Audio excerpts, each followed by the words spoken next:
You watched part 1. You nodded through the whole darn thing. You knew every scenario before I even finished describing it. And then you went and said yes to something anyway. You know how I know? Because, again, this channel is built on lived experience, and I've experienced it. And it has nothing to do with you forgetting what we discussed yesterday. It was the guilt. It showed up the second you tried to say no. You did not know what to do with it. You didn't know. My name's Shatica. My friends call me T. This is Who's CTV. And today we are talking about where the guilt actually comes from. Because here is what nobody in your personal growth space wants you to say out loud. They won't say it out loud. They don't want you to say it out loud. The guilt was installed in you on purpose by systems that needed you to be compliant. So let me tell you how this will actually work today, because this is what we're about to do exactly. See, you were born feeling guilty for resting. You were not born feeling selfish for having needs. You were not born feeling like saying no made you a bad person. That was all taught. At home, the helper did not complain. The strong one did not need anything. At school, the reliable student did not require any extra attention. At work, the high performer could always handle more. In relationships, the stable one held everything together. And somewhere in all of that, you learned that needing something back would make you difficult.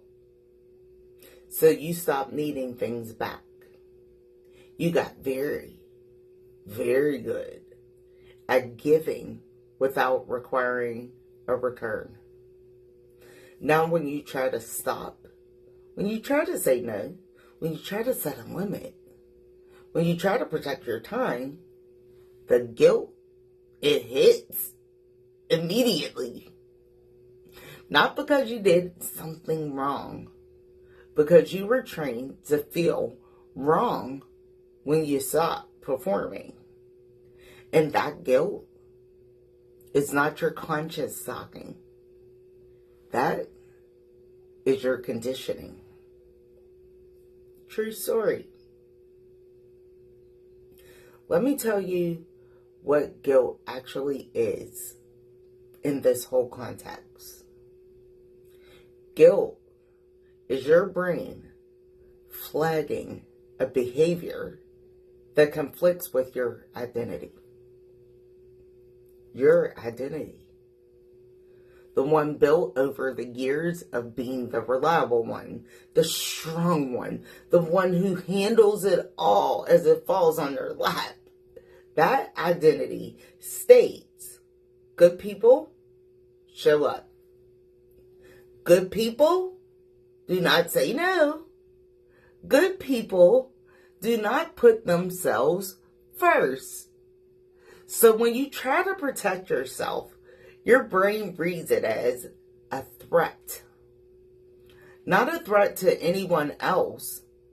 A threat to the story you've been telling yourself about you. That's why guilt hits even when nobody's watching. Even when nobody asks you for anything. Even when you're alone deciding to rest.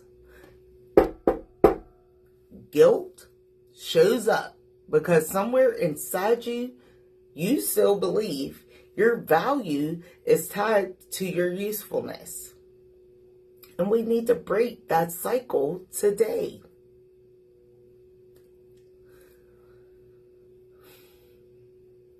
Now, I'm going to talk about the people on the other side of your guilt. Because some of you are feeling guilty about people who have not lost a single night of sleep over what they keep asking from you. And I said what I said, and I stand 10 toes down on that. Because these are full-blown adults, functioning members of society, people with their own resources, their own thinking patterns, their own ability to solve their own problems. And they have learned, because you taught them, that if they bring it to you, you'll handle it. Not because they're mean, because systems adjust to what's available. You made yourself available without any type of limits, without conditions, without a bottom. And now when you try to have a bottom, they don't know what to do with that. They have no idea what to do with that. So they make you feel like you're the problem. And that guilt that you feel when you say no, that's not your conscience. It's not. That is the system trying to keep you in place until you recognize it is a tool. It will keep working on you day in and day out with no way out in sight. See, the person who always needs you to process their problems, they're going to call you with the same issue, different day of the week, maybe a Tuesday, and you're going to listen because you care, because you are so good at this. You need an Emmy. But somewhere you believe if you just say the right thing this time, they will finally move. You feel like you're encouraging them. You're helping them. They are not going to move until they decide to move. You can't want that for them. Your listening is not helping them heal. It's helping them stay comfortable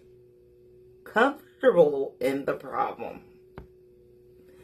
So I love you, and I cannot be your therapist today is what you need to state. And I hope you figure it out. You don't need no follow-up. You are not abandoning them. You are refusing to be the reason they never learn to carry their own weight. The job that keeps adding to your plate, every time you handle it, they notice, so they add more. And you handle that too. So they will add more because you showed them there is no bottom to what you will absorb. Before you take on the next thing, ask what comes off your plate to make room for you. Just a question. What comes off for this to go on? What comes off for this to go on? See, most people have never been asked that because you never asked it. The family member who makes their emergency your emergency every time. And don't act like you ain't got one, because I got plenty. See, every time without fail, their crisis becomes your responsibility because you have always shown up for it. So here's a new move. That sounds really hard. What are you going to do about it? Oh, snap. Not what are we doing about it? What are you going to do about it? Because their problem is not automatically your problem. Just because you're capable of solving their stuff. See, capability is not the same as responsibility. We said that back in part 1. And I need you to hear that again. Capability is not the same as responsibility. Sit with that for a second while I chuckle. Here is what nobody tells you about stopping all that loyalty tax. When you first start saying no, it feels like you are becoming someone that you didn't even recognize. Because you are the version of you that said yes to everything. And you felt useful. You felt needed. You felt like a good person. And now you're building a different identity. One where your value is not attached to your availability. One where you are good, not because of what you do for everyone else, but because of who you are. And that transition is super uncomfortable. I've been there. But guess what? It's supposed to be. You are not breaking. You're adjusting. And the guilt that you feel during that adjustment, that's the old identity fighting to stay alive. You're trying to stay in the fight. But you're still moving. When I left my 23-year career, do you know how many people had opinions? Some people thought that I was having a nervous breakdown. Some people thought I was being irresponsible. Some thought that I was like genuinely confused because I had always been there. I always handled it. I was their floor, their foundation. So when I stopped being available the way I had always been available, the guilt was immediate. Not because I did something wrong, because after all, I spent 23 years building an identity around being the one who showed the heck up. And I had to sit in that discomfort of not being that person anymore. And while I sat and I built the infinite storefront, my garden of skin line with my hands, while starting this YouTube channel, Who's TTV, while figuring out who Shatica was outside of what she did for everybody else, it was hard. You didn't see that on my highlight reel. Those were real moments. That's just it. It was just me rebuilding in real time. And that guilt eventually got so quiet, it doesn't exist. And it's not because I stopped caring about anyone that I work with. That's not the case. Because I stopped confusing my caring with self-sacrifice. See, you can love people deeply and still not bleed for them. And that's not you being cold. That's you sustaining. True story. So look, there are 3 moves. First, name the guilt when it shows up. Put a name on it. Don't push it down. Do not perform like it was not there. Just put a name on it. This is guilt. This is old conditioning. This is not a fact. This ain't true. Kick rocks. See, naming it, it creates distance. And distance gives you a choice. Second, do the thing anyway. Say no while feeling guilty. Rest while feeling guilty. Set the limit while feeling guilty. Because waiting until the guilt goes away before you act means you will never act. And the guilt does not go away before action. It goes away because of the action. So you have to move through it, not wait for it to clear. Third, track what actually happened. Every time you say no, or protect your time, or leave something that was not yours to fix, I want you to write that down. Write it down, what actually happened after. Did they figure it out? Did the world end? Did your relationship collapse? Did everything fall apart completely? Most of the time, I guarantee the answer is no. The situation got handled. It just got handled differently by someone else. Or it might have even resolved on its own.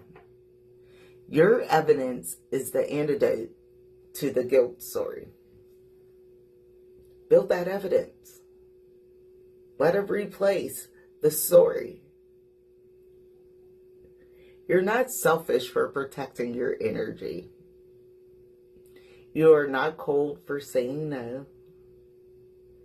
You're not a bad person for deciding that your peace, it does matter.